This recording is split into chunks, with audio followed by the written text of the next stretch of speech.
पाकिस्तानी कौम को भी चाहिए कि पूरी तरह तैयार हो जाए।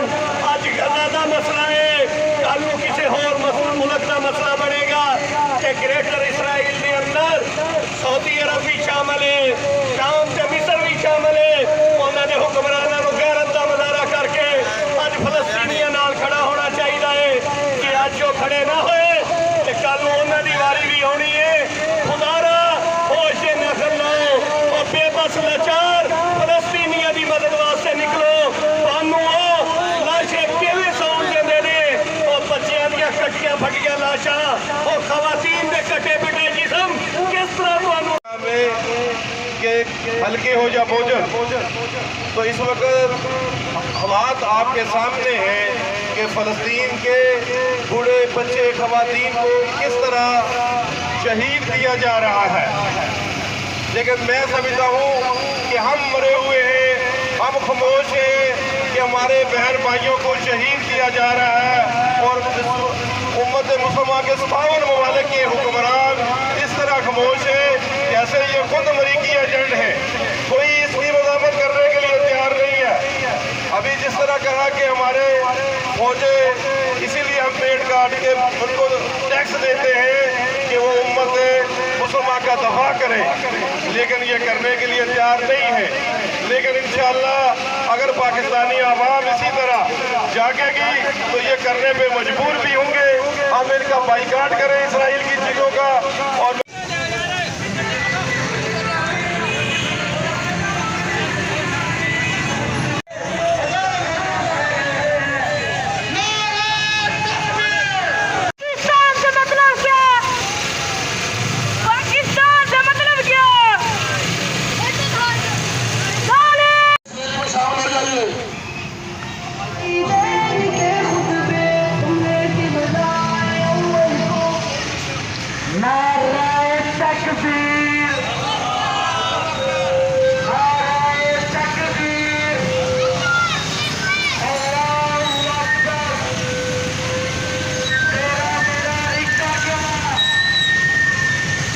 मोटरसाइकिलें 3 लाइनों में कर लें, उससे पीछे जो है ना वो गाड़ियाँ होंगी, मोटरसाइकिलों के पीछे गाड़ियाँ होंगी।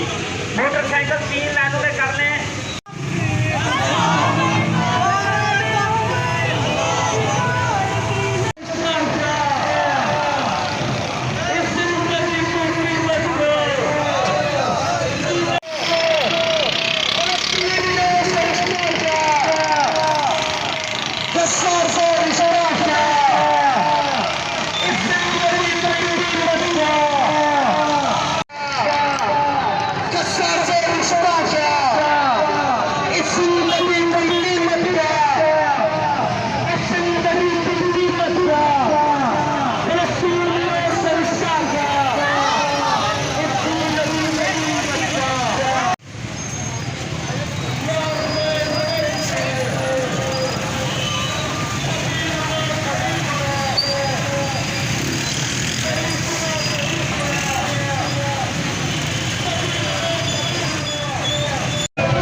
बराबर तीन आप